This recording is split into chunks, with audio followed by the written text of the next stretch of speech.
This is a snowy grass block, and most people would say it's the rarest block in the game, but there's actually tons of other illegal blocks that most people don't even know exist. So to find out what the rarest block in all of Minecraft truly is, I'm gonna collect every removed block from the game, most of which will take hours upon hours to get. The first block I want to get my hands on is the Netherite stair. This block was added and then deleted on April 1st, 2020, and it's now exclusively found in the April Fool's Infinite Dimension snapshot. And to get the stair, I need to write the word missing onto a book and then throw it into a portal, allowing me to enter the missing dimension. Oh my god. Unlike other dimensions, this is a special void dimension where on the chords X0 and Y0, it has a platform with some interesting items. Firstly, there's iron golems with no AI, a chest with footprints inside, and the block we've all been looking for, the Netherite stair. Luckily, I can just mine it, bring it back to the overworld, and transfer my inventory to the main world. So when I load in, I should have the Netherite stair.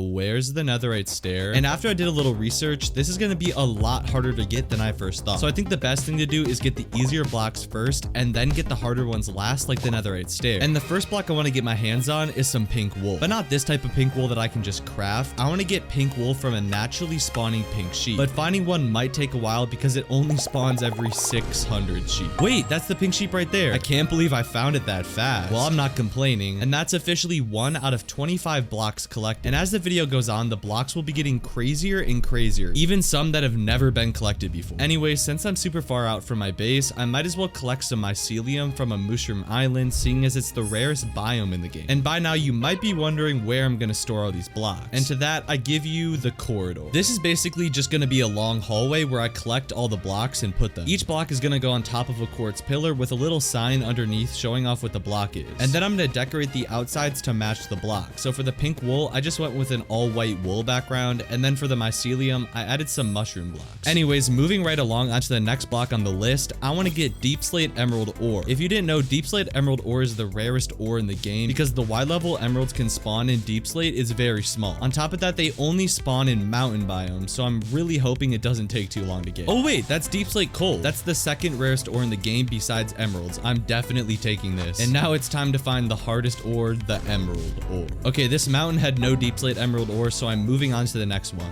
Oh, the emerald ore. I could not take another minute of looking for that. So I can put the deepslate emerald ore right here with the sign underneath, and then the deepslate coal right here. And for decoration, I added emerald blocks for the emerald side, and for the deepslate coal, I added an array of dark blocks. Anyways, the next blocks I want to obtain are the lodestone and netherite blocks, and both of those blocks are obtained with mining ancient debris. I hate mining ancient debris. So that's all 40 pieces I needed, and I even got a wither skeleton skull. So if I smelt all of these in my furnaces, I can craft the netherite block and the lodestone. For the netherite block side, I added netherrack with some quartz, and for the lodestone, I made it look like a bastion. And that's officially 6 blocks collected. So the next block I want to get is the skulk catalyst, but that's a pretty normal block, and I want to get it from killing a warden. If you didn't know, the world I'm in is actually an ultra hardcore world, so the warden is probably the worst idea ever. And with that in mind, I think I'm gonna need some help. So let me go quickly grab some iron and carved pumpkins, and I think you guys might know what I'm thinking, because guys, come on, I could not 1v1 the warden in ultra hardcore. Okay, so now that I'm at the ancient city by one of the shriekers, I can just make a bunch of iron golems. Oh my god, I literally have an army of them. So if I spawn in the warden, they should theoretically take care of him. Warden, iron golems, why aren't you fighting? Okay, there you go, guys. Come on, kill the warden. Okay, I think he died, and that was a little anticlimactic, but I'm not risking losing this world. So to decorate it, I used some skulk and made it look like a deep dark, and I have to say this one's my favorite so far. The skulk looks super nice. Anyways, as for over here, I want to get a piglin head. Now this one is especially hard because I need a supercharged creeper to kill a piglin inside the nether. But in order to get a supercharged creeper, I need to get myself a channeling trident. Ooh, there's a trident drown. Let me get it first try, please. Wait, there's 2 and no trident. Okay, 3rd time's a charm. Come on. Wait, I got it on the 3rd drown. Let's go. Now I just need to get channeling onto it. And then step 2 is to now trap a piglin in a boat in the nether and name tag it. So this is going to be where I'm going to put the creeper into the nether. And the last step is to wait for a thunderstorm. And this took 2 days legitimately. Oh my god, it's thunderstorming. Oh my god, oh my god. Okay, there's a creeper right there. I just need to hit him with the channeling. Okay, and then lure him into the boat, give him the name tag, break the boat, and then lure him into the nether. Okay, so if I just bring him over here to the piglin, he should blow him up and I get the head. Yes, bro, that took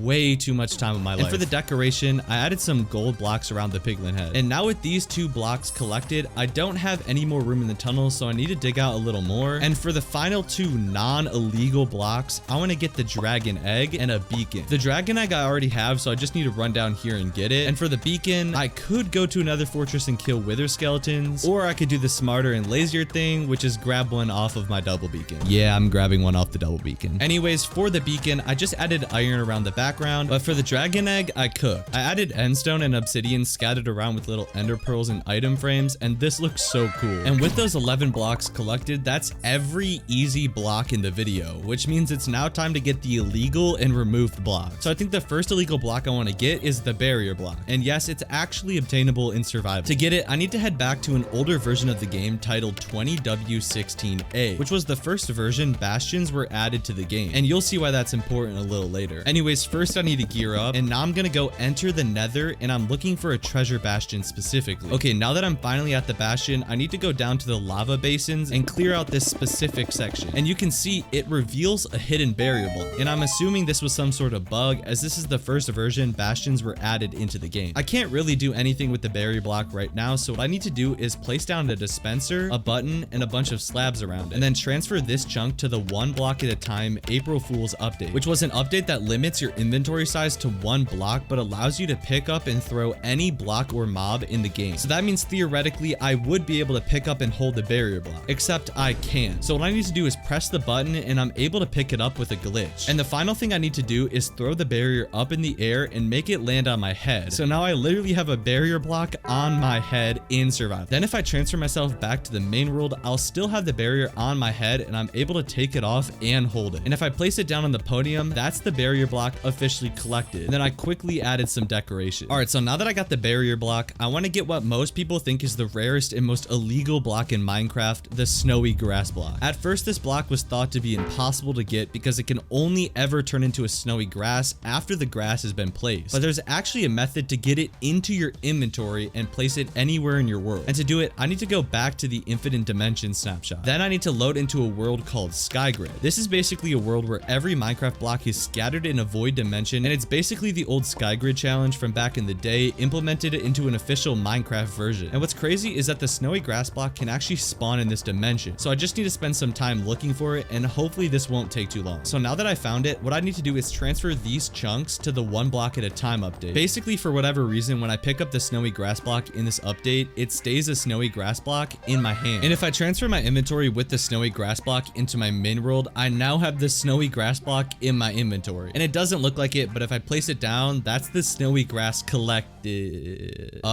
It's just a grass block. Okay, so I did some research, and apparently the last update this was possible to do in was 1.19. So what I need to do is downgrade this world to 1.19, and when I'm in this version, I should be able to place it down. Okay, yeah, there it is. I got scared for a second. And then basically all I need to do is transfer this chunk back to my main world, and now I officially have the snowy grass block. Now the next block up I want to get my hands on is kind of not a block, it's a head. But not just any head like the creeper or piglin head that I got earlier. I want to get a player head. You can't get these in vanilla, so again, I'll need to do some version trickery. First, I need to go to the 1 block at a time update again, but this time I need to do a little more than just pick up the block. Firstly, I need to beat the ender dragon. Luckily, it's possible in this version, it's just super hard and annoying. So step 1, I need a chicken, because in this version, a chicken is 100% your best friend, because you can literally fly with them anywhere. Now I'm looking for a ruined portal, because that's the only way I can actually enter the nether in this version. Okay, here's one, and I can't use it. And I can't use this one, and it's already turning nighttime. This is getting kind of bad. Okay, this one should work. I'm just too lazy to find a better one, and I just need to rearrange the obsidian to make a portal. But because I can only hold 1 block at a time, I need to break 8 pieces of obsidian with my fists. Yeah, this is not gonna be fun. That took literally forever. Now that I'm in the nether, I need to find a nether fortress, because what's in them is exactly what I need. Now, for some reason, when you break a chest in the fortress, it drops an end portal frame on the ground. I'm still not 100% sure how this works, but it does. Anyways, if I do this 12 times and place them all down, I can actually enter the end. But before I go in, I need to get a skeleton, because it's gonna help me break the crystals. And as you can see, all the endermen have complete random blocks in their hands, and there's a very small chance that one of those is the player head. Anyways, this might take a while, so in the meantime, I'm gonna hide right here to let them spawn it in. Okay, it's probably been long enough. Now I just need to go searching for the head. Oh wait, it's right here. I got the player head. Now if I just jump to my main world, I can take it off my head, and now I can place it anywhere. And for the exhibit, I made this cool little house with a crafting table on the side to mimic a player's house. And that's officially the player head collected. Now the next block I want to get is actually in the same update. And firstly, I need to go back to the end. Now if I can find the Ender Dragon, if I click on him, I can actually ride him. And apparently if I fly him into the void, we will teleport to the overworld. Oh my gosh, this is actually so cool. Okay, anyways, I need to find a village because the block I'm looking for only spawns in them. Okay, there's a village right there. So if I hop off my Ender Dragon and go over to the farmland, because everybody has a pet Ender Dragon to hop off, if I break the block, it's actually going to stay a farmland in my hand. And just like the player head, I can throw it onto my head and transfer my inventory to my main world. And when I take off the farmland, it stays a farmland in my inventory, making it illegal. And for the exhibit, I added some other farmish blocks and flowers. And because if I place down the farmland, it won't stay one, I'm just going to put it in an item frame to keep its NBT data. And after that, I've officially collected 4 of the illegal blocks, but there's still way more that I need to get my hands on. And with that, the next illegal block I'm going to get is reinforced deepslate. And if I head over to an ancient city, you can't actually mine this block or move it. But if I downgrade my world to the first snapshot they were added, you can actually push it with a piston. So I need to push it all the way to my base. Okay, so now that I've gotten it all the way up here, I can set up a flying machine that will bring it 400 blocks over to my base. All right, and now that it's on the ground, I just need to push it all the way down the hallway and then push it onto the podium. And to decorate, I went back to the deep dark and got some materials to build a mini ancient city. And that's officially the reinforced deepslate collected. Okay, so now it's time to turn it up a notch and get some blocks that will require some real effort. And I want to get the spawner block next. To get this block, I need to head back to the version beta 1.9 pre-release 3. And this version is critical because if you look right, there's 2 glass pillars that mark where the stronghold is located. And I need the stronghold not only for the spawner, but the bookshelves and the library.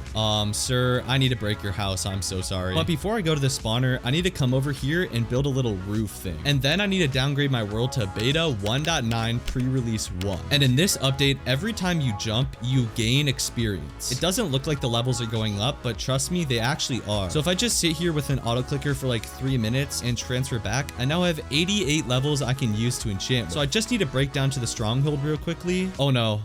Ah! Oh no, no, no, no, no, no. Oh my gosh. Okay, this is actually super dangerous. Okay, anyways, I need to get 5 diamonds in total, and I'm just praying there's some down here. Oh yes, diamonds. Okay, there's only 2, but in this update, you can actually duplicate any item by Alt F4ing. So now I have 4, and if I do it again, I now have 8 diamonds. So I can go back and craft the enchanting table and then place down all the bookshelves, and now it's all up to luck. Because the only way I can actually get the spawner is if I get Silk Touch on this pickaxe. Okay, I'll try this one. Okay, well, that's unfortunate. All right, so I just duped some more diamonds and now I can try again. What? Where did my enchantment table go? Why won't the enchanting table craft? Did I break the world? Oh, I'm literally so stupid. Okay, got it. Okay, I'm gonna try this one and no. One more time, please. Yeah, this is depressing. I mean, I just need to keep trying, I guess, until I get it. Wait, I got it. Finally. And I'm just praying this works because I've never actually done this before. Yes, bro, thank God. So the last thing I need to do is upgrade this world to 1.21 and it looks exactly the same. That's kind of interesting. And then using a program called MCA Selector, I can transfer a chunk from the beta world to my main world. So if I fly over here, yeah, there's a chunk pasted in. And this was probably a bad idea, but who cares? Because I can grab the spawner and then place it down on the podium. And then to decorate, I made it look like a little spawner room. Okay, so now I want to get a block you can't even get in Java Edition. And that's none other than the end gateway block. Yes, the actual end gateway block. The issue is you can't even hold this block in Java Edition. So to actually obtain it in my inventory, I need to go to bedrock 1.11.4.2. And just like every other world, I need to quickly gear up, and gearing up is getting very repetitive. Anyways, now that I got some solid gear, I need to head over to the nether, and that's because in order to get the end gateway block, I need a wither to blow it up, dropping the block inside the end. And without looting on my sword, this is gonna take literally forever. Okay, wow, I actually got that really fast. And because I'm in Bedrock Edition, there's a little duplication glitch you can use with a chest and a piston. So basically I can put one of these skulls in there and then dupe them to get 3. I also got like 30 blaze rods trying to get that one wither skull, so I think it's time to find the end portal and kill the dragon. Oh my gosh, finally. I literally spent like 30 minutes trying to find that somehow. Time to kill the ender dragon. I honestly have no clue how the bedrock dragon is so hard to kill, but I unironically died like 4 times, and I consider myself a pretty good player. I'm so glad that I'm not in hardcore mode right now. Yes, it's almost dead. Come on. Boom. There we go. So now if I run over to the end gateway real quick and I build a simple spot to place down the wither, it should spawn inside the gateway and then blow up the portal. What? Okay, so I actually built it on the wrong side. Well, at least I have one more skull. Otherwise, I would be completely cooked right now. Okay, so this should be the correct way, but do not quote me on that though. Okay, I think it worked. Boom, he blew it up. So it should be on the bedrock. Yes, there it is. That's the end gateway block obtained. Now I'm back in my Java world real quick because what I need to do is copy this chunk where the block will be placed in my world and transfer it to my bedrock world. To do this, I'm using a program called Amulet, which lets me transfer Java chunks to bedrock. And now I'm back in my bedrock world, and this looks absolutely cursed. But basically now because I'm in bedrock, I'm able to place it down, and then I can do the same thing transferring this chunk to my Java world with the program. And now I have the end gateway block in my Java world. And then to decorate, I made a little end dimension with the chorus fruit because that's where the gateway blocks spawn. All right, moving right along, it's now time to get bedrock. And this time I'm in 15W47C. And I am not looking forward to this because of all the steps I'm gonna need to take. Firstly, I need to get a little starter equipment and then head straight to the nether. That's because to get the bedrock, I need to respawn the dragon with end crystals. And to craft those, I need gas tiers. So let's go kill some gas. First time's a charm. And I didn't get one. Come on, gas. Second time. Oh wait, I got one. Okay, nice. I only need 3 more. Nice. That's the second one. All right, there's a third one. Ooh, wait, there's a blaze spawner. I need blaze rods, so this is gonna be nice. And that right there is the last gas tier I needed. So because I'm in a really old version, I can't get ender pearls from the nether. So that means I need to sit here in this field and kill endermen until I get enough pearls for the portal and the crystals. Cue the montage. All right, 9 should be enough for now, so I'm gonna head to the portal, and it should be right under here. And I still need 4 more ender pearls. All right, and now that I got the 4 pearls, it's time to kill the dragon. Oh! Wow, that's great. Okay, I officially hate the bedrock ender dragon, and I might be really dumb, but I actually needed 5 crystals, not 4, so I had to go back to the nether and get another tier. But now that I have everything I need, if I place down all of them like this, like I'm gonna spawn in the dragon, and then break the last one right before it spawns in, there should be a bedrock block on the floor in the overworld when I go through the portal. Yes, there it is. I've officially obtained bedrock as well. Now I just need to put it in a chest and transfer that chunk to my main world and then place it down. Okay, so now it's time to get the second to final block of the video, and to obtain this block I need to go back to bedrock, although not in 1.11. now I'm in 1.16.40.20. The block I want to get is the jigsaw block, and to obtain this block I need to make use of the end gateway. Unfortunately, I broke the only one I have, so I need to respawn the ender dragon to make another gateway in my world. And now if I set up this gravity block duper, I can abuse a glitch where in this update alone you can send any type of gravity block into a gateway, and after reloading the game it loses all of its data and it's converted to be any block in the game. But using it means I have about a 1 in 2,000 chance to get the jigsaw block, as well as some other illegal blocks. And after about 5 minutes, I got the first illegal item, the border block. I can't place this block down in survival, but it still should be unobtainable, making it super rare. And not too long after, I was able to get the jigsaw block as well. But I kept running the machine after that for about an hour, and this is what I managed to get: the structure block, the jigsaw block, the border block, the light block, bubbles, lava, water, and fire. Sadly, most of these blocks are bedrock exclusive, and these 3 are the only ones I can transfer to Java. So for the others, I'm just gonna place them down in item frames in this world to show them off. For the light block, I added glowstone around it, and because it's actually invisible to anyone in survival, I'm gonna place another one in an item frame instead of the sign. And because the jigsaw and structure blocks use the same colors, I think I'm gonna put them in the same area and then use black and purple concrete to match it. And because these blocks are meant for just creative, I can't place them down in survival, so I'll just put them in item frames. Now before we revisit the netherite stair, I want to get the final 3 blocks, all 3 command blocks. Except unlike the jigsaw and structure, I actually want to place them down. So to do this, I need to go back to the infinite dimension snapshot and find all 3 in the sky grid dimension, just like the snowy grass block. Now that I found them, I just need to place the same contraption I used for the barrier block, a dropper, some slabs, and a button. And if I transfer this whole world to the 1 block at a time update, I'm actually able to pick them up and throw them. This still doesn't solve the issue of placing them down in my world. So to do this, I need to bring my world here first and then bring it back. And using MCA selector, I can paste my world into this world. So I can run over, throw them down onto the podium, and then that's all 3 blocks placed down. So the last thing I need to do is transfer this chunk to my main world, and here they are placed down in survival Minecraft. To decorate, I'm just going to do the same thing I did for the jigsaw and structure blocks by using their colors with concrete and wood types, and I think this looks pretty good. But with all of these blocks collected, it's now time for the final block, the netherite stair. And throughout this whole video, I've been trying to find a way to transfer this block to my main world, and unfortunately there is no possible way because the block's MBT data only exists in the infinite dimension snapshot. So the best I could do is just retexture an already existing stair and then rename it with an anvil, because if you didn't know, it's also called the swaggiest stairs ever in the update. And to decorate it, I made it look like a little nether biome. So after breaking Minecraft in multiple ways and going back in time to collect some of the most illegal blocks in the game, I think I know why they're not obtainable in modern Minecraft.